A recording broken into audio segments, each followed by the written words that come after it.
Pai querido, nós somos gratos a Ti pelas misericórdias do Senhor, pela graça, pelo Seu caráter revelado a nós. E, Senhor, com todas essas coisas, com todo o Seu caráter, Sua graça, vem também os benefícios de estarmos dentro da aliança do Senhor. Esses benefícios são os irmãos que recebemos na adoção, o culto ao Senhor, o Espírito Santo nos ensinando aquilo que nós lemos na Tua Palavra e as nossas orações transformadas, o arrependimento, todos esses benefícios, Senhor, o Senhor nos dá gratuitamente, provindo da Sua poderosa mão, como um sinal grandioso de amor a nós. Então, Senhor, queremos celebrar esse amor que o Senhor tem por nós aqui no culto hoje. E antes dele, Pai, nós queremos aprender sobre Ti na aula que vamos fazer aqui agora em Malaquias. Apesar dos problemas que tivemos, sabemos que o Senhor é fiel para nos abençoar através do Santo Espírito, nos ensinando, Pai. Então, Senhor, ensina-nos a Tua palavra, para que corretamente possamos, Senhor, logo após, ao início do culto público, adorar a Ti na beleza do Senhor, na beleza do Teu Filho, sendo consolados e ensinados pelo Seu Santo Espírito. Imploramos isso em nome de Jesus. Amém. Irmãos, nós estamos estudando o livro de Malaquias. E, na verdade, é o último livro dessa segunda sessão, como eu disse no domingo passado, nessa segunda sessão dos livros do resumo judaico do Antigo Testamento. A segunda sessão é os Nevi'im, né? Então nós temos a Torá, os Nevi'im, e depois, por último, os Ketuvim. Então, assim, fechando a Tanakh. E essa segunda sessão de livros, elas tratam dos profetas e alguns livros históricos, né? A maioria dos livros históricos. E na maioria dos profetas. Mas alguns profetas e alguns outros livros históricos e poéticos ficam para a próxima sessão, Ketuvim, que é os escritos, certo? Então, esse Malaquias, esse livro, fecha essa sessão de Nevi'im, né? A sessão que é os profetas, né? Livros proféticos. Então, nós vamos encerrar ela aqui hoje, se Deus quiser. Domingo passado, temos a nossa aula já online, mas eu vou dar uma resumida aqui para a gente poder continuar nos debates que o livro de Malaquias aborda. Então, nós contextualizamos isso que eu falei e dizemos a respeito de onde Malaquias se encontra. Historicamente, Malaquias se encontra 100 anos depois do retorno, 100 anos após o retorno do povo de Judá, né, do exílio persa. Nós sabemos que o povo judeu, Israel, foi levado cativo, Israel do norte, né? Foi levado cativo pela Síria e Israel do sul pela Babilônia. Mas passou pela mão da Babilônia, depois foi para a mão da Pérsia. E a Pérsia, somente a Pérsia, retornou eles, uma parte grande da população, né? A maioria da população, de volta aos seus lares, né? Porque, nós falamos isso domingo passado, o modo operante de cada uma dessas grandes nações que ocupavam a terra nesse grande período em que Deus resolveu castigar Israel por sua infidelidade. Essas grandes nações, elas cada uma trabalhava de uma maneira. É lógico que é evidente, né, que as maneiras com que elas trabalham também se chocam, né, elas se colidem, então são iguais em alguns aspectos, mas em outros aspectos, principalmente nesse aspecto que é importantíssimo, né, a maneira com que eles tratavam os estrangeiros que estavam sob seu jugo, né? Foi diferente, os persas eram diferentes. A Babilônia, ela dava grande importância ao culto aos deuses, aos deuses deles que eles tinham. Mas chegou num período que a Babilônia, com Nabucodonosor, quis fazer uma religião meio incorporada, assim, uma religião única, uniforme. Então ele fez uma estátua. Essa estátua era meio que, pelo que me parece, né, ela é meio que a imagem do próprio Nabucodonosor, né? Era uma imagem de um homem, estátua de um homem. E todas as pessoas, quando ouviam os toques da trombeta, iam se prostrar. Nós vamos ver isso depois, né, em outra oportunidade, no outro livro, que não abordamos ainda. Mas se prostravam e adoravam essa imagem. Mas isso representava o quê? Não somente o culto ao imperador, né, como um deus e tal, mas um culto religioso geral. Cada um, quando se prostrava, deveria o quê? Imaginar seu próprio Deus ali, né? Então era um culto, era um grande cultão, né? Você adorava o seu próprio Deus naquele momento específico, né? E nós vemos que Sandraque, Mesaque e Abednego não fizeram assim, mas essa era a maneira da Babilônia, tá? Agir. E a Pérsia? A Pérsia era um pouco diferente. Ela tinha seus deuses e incorporava também, como todas as outras nações, o Deus judeu ao panteão deles. Como nós conquistamos esse povo, nós conquistamos o Deus deles também. Então nós pegamos o Deus dele agora também está sob o jugo dos nossos deuses, do nosso Deus, né, da Pérsia. E aí eles incorporaram o culto. Mas a Pérsia, ela dava uma liberdade religiosa. Cada um poderia adorar o seu Deus, se quisesse adorar o seu conjunto. Porque, eu já disse isso, os irmãos sabem muito bem que a única nação no mundo que era monoteísta era Israel. E nem tanto, né? Nós sabemos que nem tanto. Eles adoravam vários deuses também. O próprio Israel tinham em sua casa estátuas, imagens, e Deus está constantemente falando com eles: vocês têm que se arrepender dessa adoração a outros deuses. Eles eram politeístas. E o povo de Israel, o povo da aliança, a nação, né, da aliança, não o povo específico da aliança, né, eram politeístas, acreditavam em polis, né, vários deuses. Então a Pérsia também. E nesse aspecto geral, a Pérsia ela já era mais ampla. E nós vamos ver isso no livro de Esther, como que no livro de Esther isso é demonstrado de maneira melhor, como que ela dava liberdade religiosa aos seus cativos. E no final das contas, uma das coisas que a Pérsia fez, não só com Israel, historicamente, né, arqueologicamente falando, com várias nações que estavam sob o domínio da Babilônia, quando a Pérsia tomou, é voltar com esse povo para casa. Qual que era a ideia da Babilônia? A Babilônia juntava as nações e levava as nações para a sua central, Nínive, né? Babel. Levava para lá, para a central, para poder ocupar aquele espaço central deles. Só que a Pérsia ela achava isso fora de, eu diria assim, economicamente ruim, né? Na economia política deles, eles preferiam que cada um voltasse para a sua própria terra, e lá na sua própria terra eles estabeleciam um prefeito que governava e que prestava esclarecimentos e levava os impostos para a Pérsia. Então você na sua terra, você produz, você recolhe e você gera imposto para eles na sua terra. Então era assim que a Pérsia funcionava. E então liberou Israel, conforme liberou outras nações também, mas liberou Israel, e Judá reconstruiu seu templo, sob auxílio dos profetas, né? Reconstruiu seu templo, reconstruiu suas casas. E aí, 100 anos depois, como estava o povo de Israel? Como estava os judeus? Como estava Judá 100 anos depois de retornar e aproximadamente 80 anos depois de construir o templo? Nós vimos semana passada que as expectativas eram altas a princípio, né?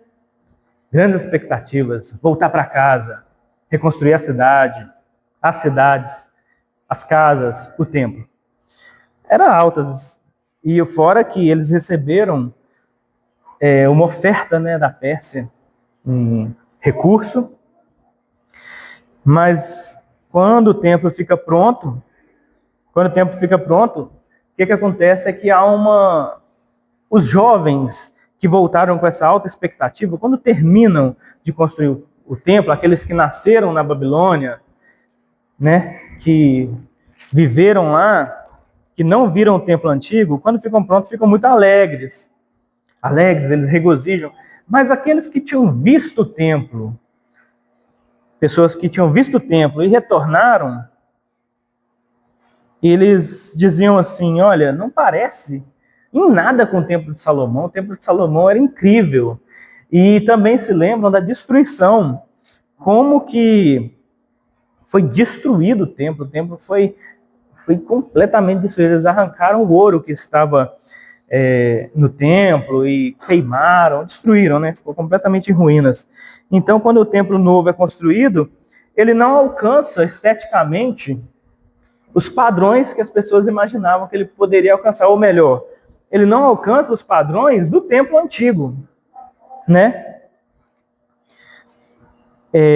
Então, há choro, um misto de choro e alegria, né? Tristeza e felicidade no dia da inauguração do templo,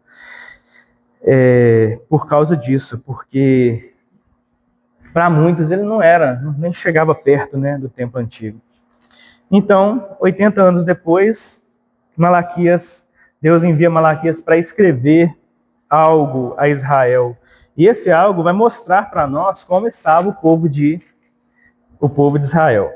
Semana passada também nós vimos que o livro de Malaquias, que significa meu mensageiro, né? Malaquias é meu mensageiro, ele é um livro aliancista, né?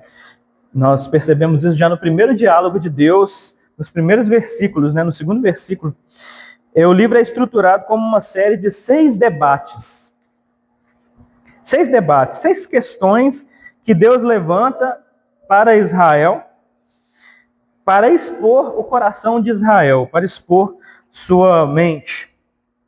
E então, dentro dessas 6 perguntas que Deus levanta, o povo faz suas respostas. A primeira pergunta que Deus faz, está no versículo 2, vamos ler. Diz assim, eu vos tenho amado, diz o Senhor, mas vós dizeis, em que nos tem amado? Então Deus responde assim, não foi Esaú, irmão de Jacó? Disse o Senhor, todavia, amei a Jacó.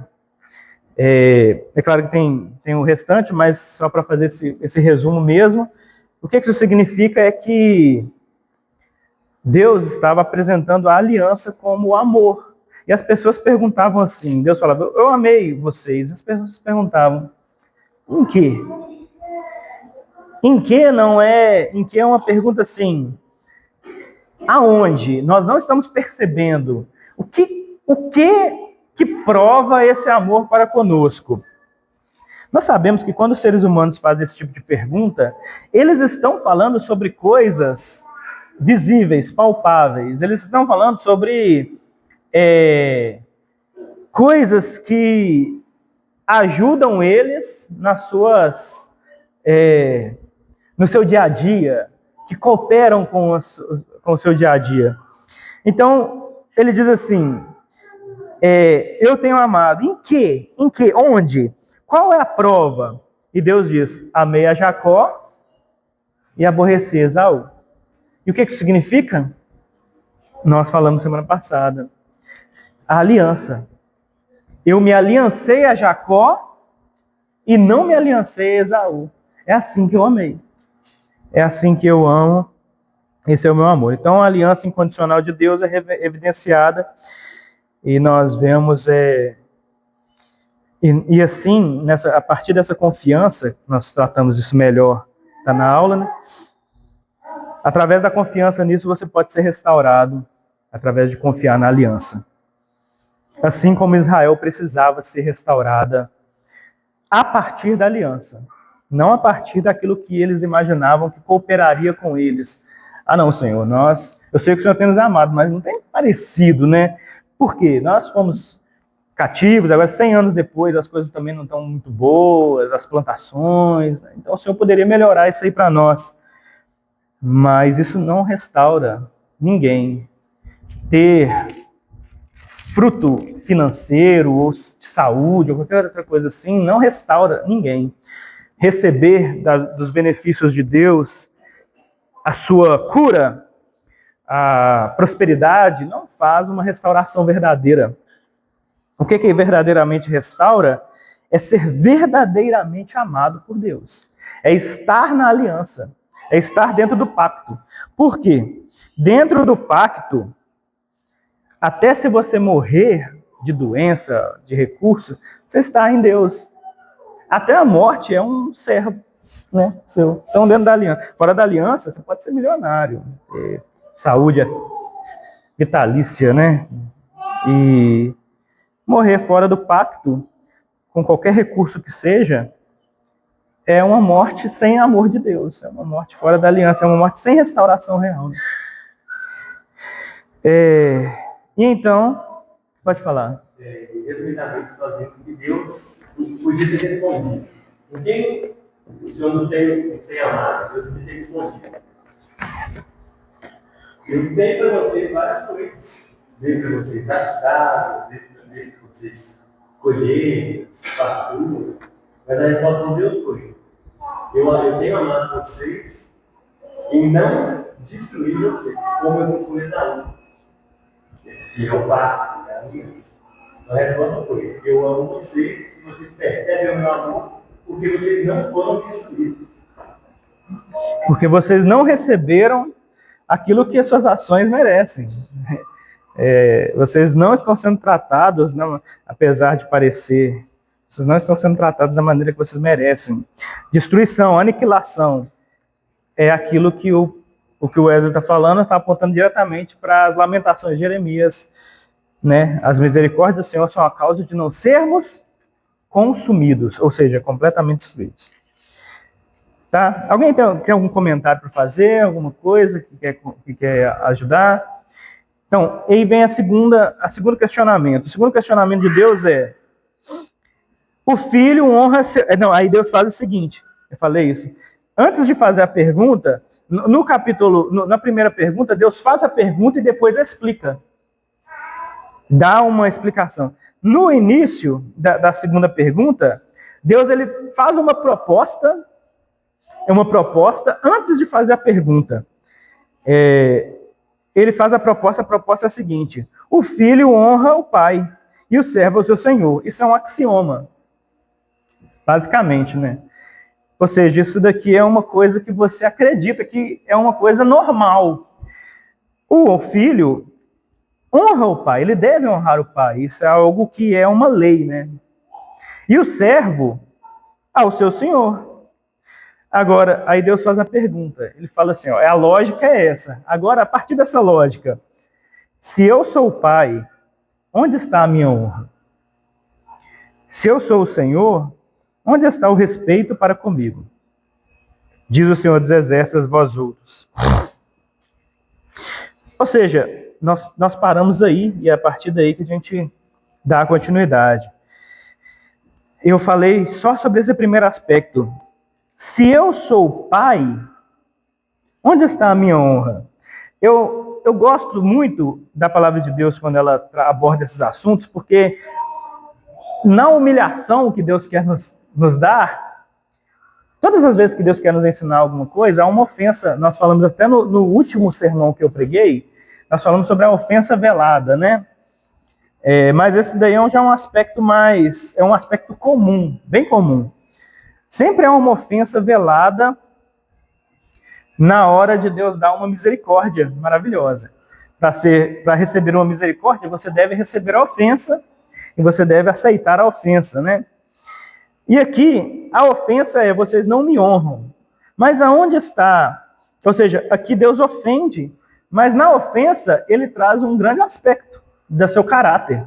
Qual que é o grande aspecto? Eu sou o pai. Eu sou o pai. Não é isso maravilhoso, irmãos? O Wesley uma vez fez uma série de sermão em Oséias. E em Oséias, Deus fala o tempo todo para nós: vocês estão se prostituindo.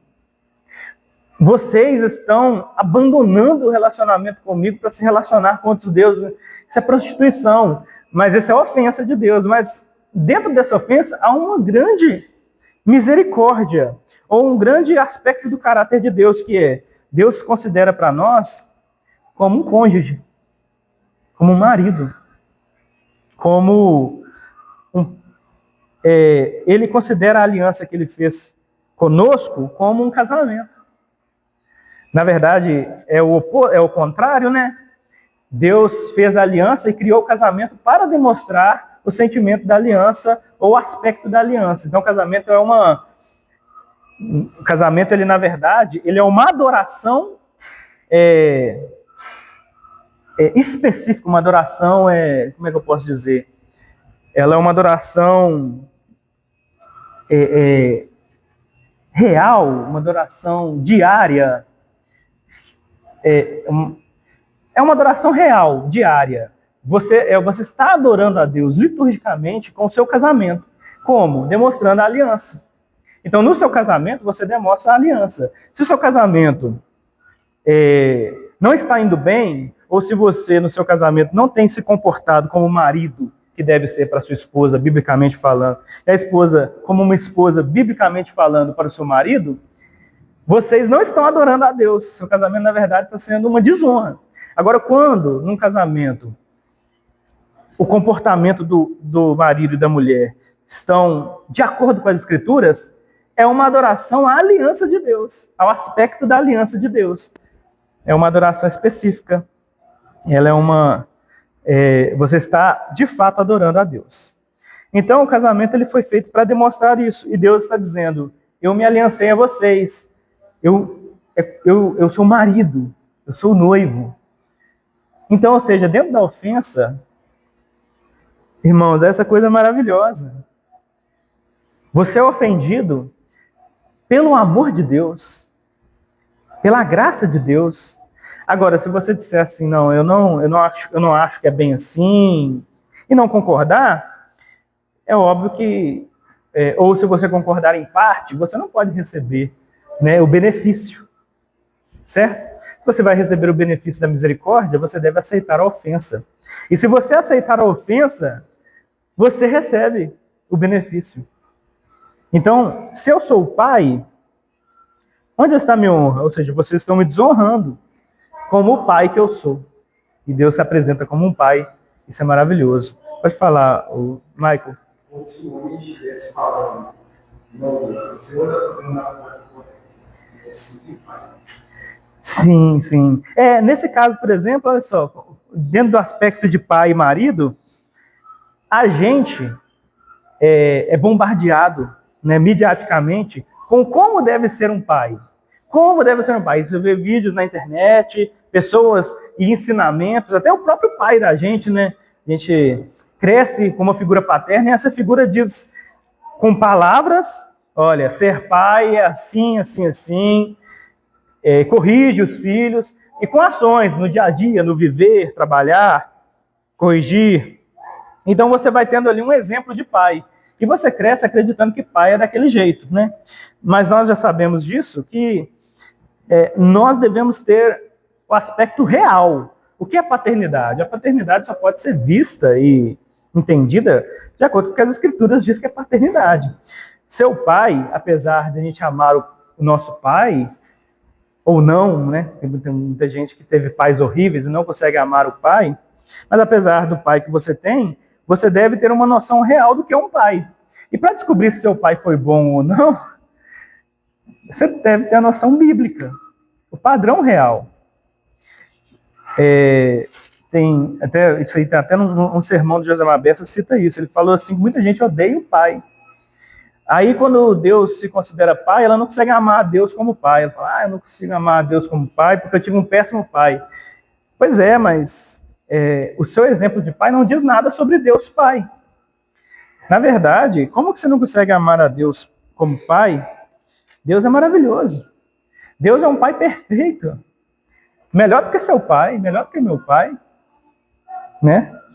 Como não amar a Deus como noivo? Ele é melhor do que nós como noivos e melhor do que um noivo que você poderia ter. Então, nesse aspecto, como o Michael disse, nós sempre estamos querendo dizer como Deus deveria ser pai. Olha, Deus, eu não estou achando que o Senhor está sendo um bom pai, né? Vamos colocar aqui no Malaquias. Eu não acho que o Senhor tem me amado. Quem tem nos amado? Eu não acho que o Senhor tem me amado como um pai de verdade. Eu queria receber isso e pai deveria dar isso ao filho. Né? Pai deveria ser assim com o filho. Aí Deus está dizendo, não é assim. Eu sou o pai, eu sou o pai perfeito. O que está acontecendo com vocês é a paternidade real. Cadê a minha honra? Né, Mike? Então nós temos exemplos bíblicos do que é ser um pai, né, do que é estar em um casamento. E aí entra o segundo aspecto dessa segunda pergunta. Se eu sou o Senhor, onde está o respeito para comigo? Então, como nós sabemos, Deus é complexo. Ele não é simplesmente pai. Ou melhor, ele é o pai, mas dentro do aspecto do pai, ele também é o Senhor. Então é quase como uma poesia aqui, né? Abordando dois aspectos do caráter de Deus. Então nós não tratamos Deus como pai da maneira com que nós imaginamos que deveríamos tratar, porque o mundo ensinou, ou nossos pais ensinaram como deve ser um pai. Mas então nós não vamos tratar Deus como... eu vou usar isso aqui, mas não como um erro, tá, irmãos? Mas como um exemplo. Tipo assim, o meu paizinho, meu papai... Deus é o meu papai, tudo que eu faço, né, Deus aprova, ou Deus vai me dar tudo que eu pedi, porque Ele é o meu pai. Não. Porque Deus é pai, não da maneira com que nós imaginamos, mas Ele é Senhor. Mas não, né? E também Ele é Senhor. Então nós temos que ter uma grade de visão a respeito de Deus completa. Aqui nós poderemos colocar outras coisas. Deus é Pai, Ele também é Senhor. Ele é Senhor, Ele também é Rei. Ele é Rei, Ele também é sacerdote. Todos esses aspectos, cada um deles compõe uma visão mais ampla, eu estou usando outros exemplos, né? Da compreensão de quem Deus é. Então você deve tratá-lo e se comportar para com Ele de maneira tal que expresse nele a realidade da completude dele para com você. É Deus eterno. Eu estava conversando eu fiz uma viagem esses dias, né? Eu viajei com um moço muito legal e a gente estava conversando e falando a respeito de aspectos de Deus. E eu falei com ele a respeito de um aspecto de Deus, que é o aspecto da punição de Deus e da ira de Deus, que está casando com o aspecto da soberania. E aí ele dividiu Deus em dois. Um Deus que é soberano, mas essa soberania é limitada. Por que é limitada? Porque quando ele enxerga o mundo e vê como que o mundo funciona, parece que Deus não está controlando o mundo. Ele disse, olha, Deus é soberano, mas ele limita a sua soberania, né? Ele não diz com essas palavras que eu estou dizendo, eu só estou melhorando melhor o discurso, né? Mas Deus limita a sua soberania. Por quê? Porque o que eu noto no mundo é que parece que Deus não está controlando todas as coisas. Então, ele separou Deus em dois. Um Deus soberano de um Deus limitado. Um Deus soberano da realidade. Então a realidade julga Deus e no veredito dele, né, Deus não pode ser completamente soberano. Ou mas ele se limitou na sua soberania. Então, como responder a isso? Deus é o que é. Ele responde a isso dizendo, eu sou o que sou. Deus nunca se limitou, ele faz, e outros profetas vão dizer, eu faço tudo o que eu quero. Eu não faço metade do que eu quero. Eu faço plenamente, a minha vontade será plenamente completa. Então, se Deus, aí entra a pergunta para vocês, se Deus é soberano, limitar a sua soberania É óbvio que, como eu repito, não foi exatamente isso que ele disse. Eu estou melhorando o discurso para explicar ele melhor para nós. Deus limitar a sua soberania, ou seja, ele escolher não agir, é soberania? Alguém quer responder essa pergunta? Ou seja, limitar a sua soberania é um aspecto de soberania? Deus pode realizar assim, limitar a sua soberania e não agir? Limitar a soberania. Soberania é limitada. Talvez em outro aspecto, nós podemos falar sobre soberanamente não agir. Ou agir não agir. Mas a soberania é ilimitada. Ilimitável. Então, aí bate naquele ponto da teologia, né, da teologia clássica. A vontade de Deus decretiva e a vontade permissiva. E aí, como é que fica? Porque se ela é ilimitada, como explicaria vontade decretiva e vontade permissiva? Eu não vou... Talvez isso aqui entra até numa... Como é que fala? Queria até uma polêmica, né? Mas... por exemplo, Deus ele pode soberanamente permitir uma coisa acontecer? Ou ele soberanamente, necessariamente, precisa decretar aquela coisa acontecer? Alguém quer comentar? Wesley, você começou? O que você acha sobre isso? Eu não acho nada. Eu posso responder com intencionamento. E todas as coisas estão dentro do decreto de Deus. Todas as coisas são decretadas. A palavra permissão é uma maneira de nos fazer enxergar que Deus ordena todas as coisas conforme o benefício da sua vontade, os seus conselhos eternos, até as coisas que aparentemente são ruins para nós. Mas, de forma que, e aí, capítulo 3 da nossa produção vai dizer, que a vontade da criatura não é violada, nem a contingência das causas secundárias, a eventualidade das causas secundárias, e nem ele é o autor do mal, do pecado. Biblicamente, essa é a realidade. Deus decreta todas as coisas sem que essas três coisas deixem de existir. Sim. E talvez a palavra decreto, mas o decreto em si, seja uma forma de melhor compreensão de como Deus não é o autor do pecado, nem viola completamente, nem viola, manipula a vontade da criatura, que ainda decide livremente, e nem viola também a eventualidade das causas secundárias por ele decretadas. Mas, em última instância, tudo provém do decreto de Deus.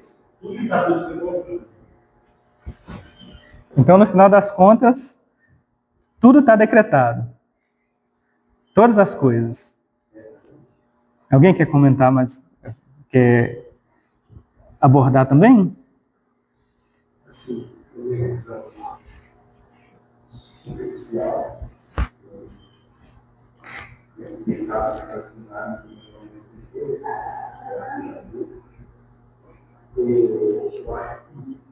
e deveria tratar a dimensão maior, que a petição ao petição menor, para mim,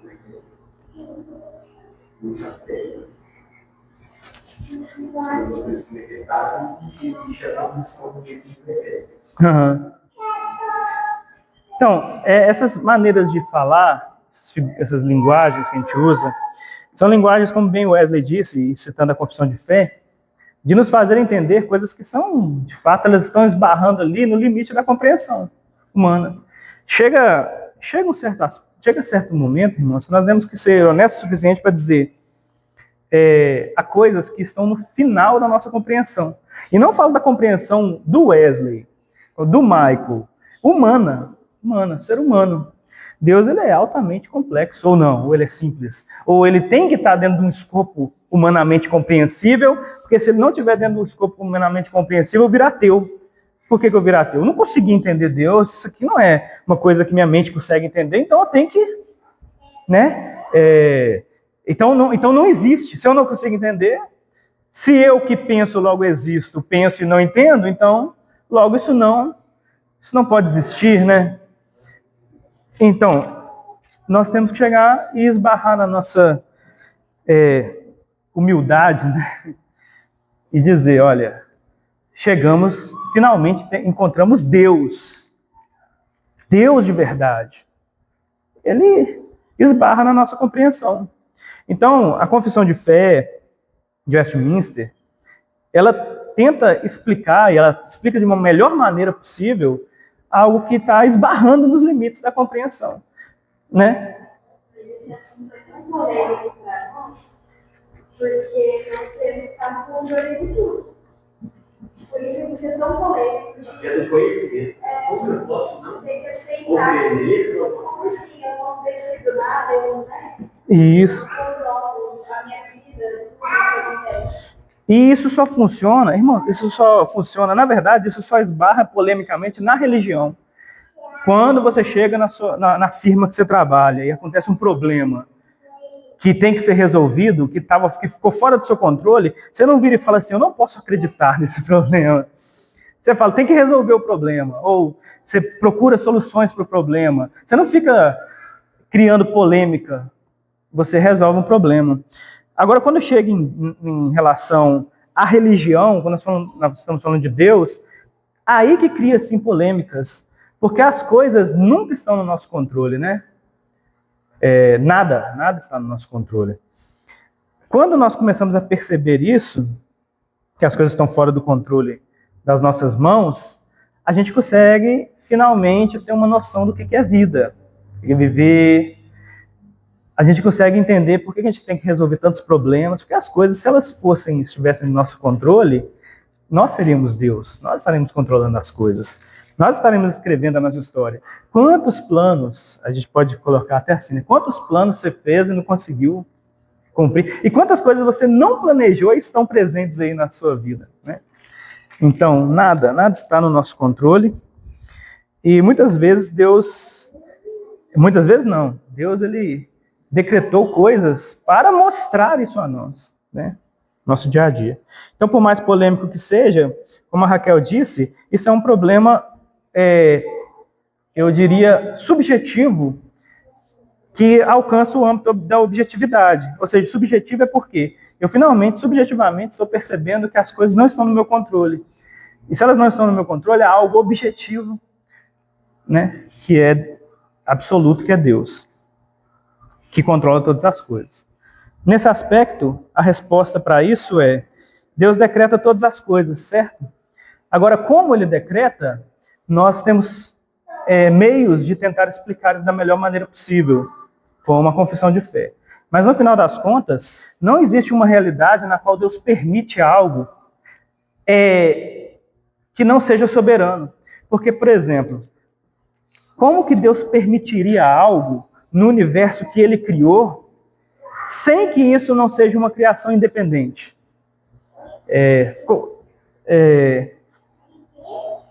Se deu para entender o que eu disse? O fato de Deus permitir não torna, até que usar essa imagem, não torna ele um agente externo ao acontecimento. Isso. Não torna ele um espectador. O fato dele permitir uma coisa, é isso mesmo. Não, quando ele permite uma coisa, não significa que aquela coisa está acontecendo fora da realidade que ele criou. Ou aquela coisa não está criando uma realidade alternativa, como na Marvel, né, nos filmes da Marvel, que criam tem que criar uma... Por que tem que criar uma realidade alternativa? Porque a linha da história está sendo escrita. Deus escreveu todas as coisas. Então, quando ele permite algo, esse algo está dentro da realidade única que existe, que é a realidade que ele concebeu. Agora, se algo é permitido por Deus, que estava fora dos planos de Deus, ou fora do poder dele para controlar aquilo, aquilo é um Deus. E esse Deus mais poderoso do que Deus. Se uma coisa acontece na qual Deus não pode controlar, essa coisa que está fora do controle de Deus é um Deus. Ou é algo divino, né? Então, nós tentamos explicar da melhor maneira possível, mas isso está esbarrando ali nas barreiras do conhecimento humano. Nós vamos ficar por aqui hoje, né?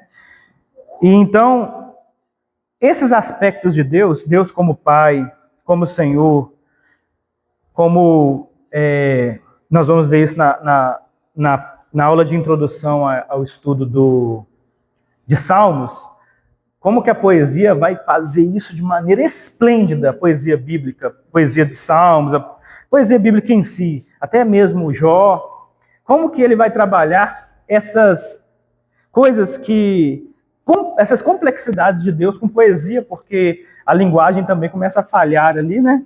A linguagem narrativa começa a falhar. Por exemplo, olha onde é que a linguagem narrativa falha um pouco. Não é que falha, mas ela é difícil de compreensão. Deus se arrepende. Deus se arrepende? Não, não se arrepende. Mas em alguns textos diz que ele se arrepende. Arrependi de fazer o homem. Então, é o fato de Deus estar se arrependendo? Não, nós sabemos que a linguagem ali chegou no limite que ela poderia alcançar. E quando ela chegou no limite, ela expressou um sentimento de Deus, no qual a única palavra que nós temos para poder usar é uma palavra que usamos para dizer que alguém chegou a um ponto de dizer que o que fez não é bom, ou o que fez não deveria ter sido feito. Isso não se aplica a Deus, né? Porque tudo que Deus faz é bom e tudo que ele faz, ele quis fazer e fez, né? Então, já a poesia não, a poesia bíblica, ela consegue explicar essas nuances com poesia. Deus, ele é o Cordeiro de Deus que tira o pecado do mundo, mas ele também é o leão da tribo de Judá, né? Ou ele é um cordeiro ou um leão. Não, ele é complexo, né? Então ele pode ser essas duas coisas. Então Deus pode ser pai, ao mesmo tempo que ele pode ser senhor, né? Ao mesmo tempo que ele pode ser rei. E uma coisa, Deus é servo. Deus serve a nós. Ele serve a nós com a sua salvação, ela foi servida a nós. Ele serve a nós como cordeiro, né? E ao mesmo tempo ele é o Senhor. Ele é servo, mas ele nunca é o servo, né? Diria que está o nosso jugo, né? Debaixo do nosso jugo. Mas ele serve com o seu serviço para conosco. Tanto que ele é chamado de o servo sofredor. Então, essas ambiguidades aí, elas estão presentes aqui e estão muito presentes nessa grande pergunta de Deus, que é a segunda pergunta, né? Que é: se eu sou o Senhor, se eu sou o Pai, onde está a minha honra? E se eu sou o Senhor também, aonde está o respeito para comigo? Irmãos, querem comentar para nós encerrarmos? Alguém tem algum comentário, alguma dúvida também? Não? Se não, vamos orar então, para nós encerrarmos essa aula. Santo Deus, graças te damos por mais uma aula feita. Nós imploramos ao Senhor a compreensão, Pai, de todas as coisas que foram ditas, e imploramos ao Senhor que o Senhor nos faça capazes, Senhor, de ao ouvir a respeito dessas complexidades que foram ditas, Senhor, podemos ter fé suficiente para aceitar. E sabemos, Senhor, que a fé é um dom do Senhor e que ela nos é dada através de ouvir a Tua palavra. E todas essas coisas estão externas a nós, Senhor. São coisas que eram impossíveis, mas que o Senhor nos deu de presente.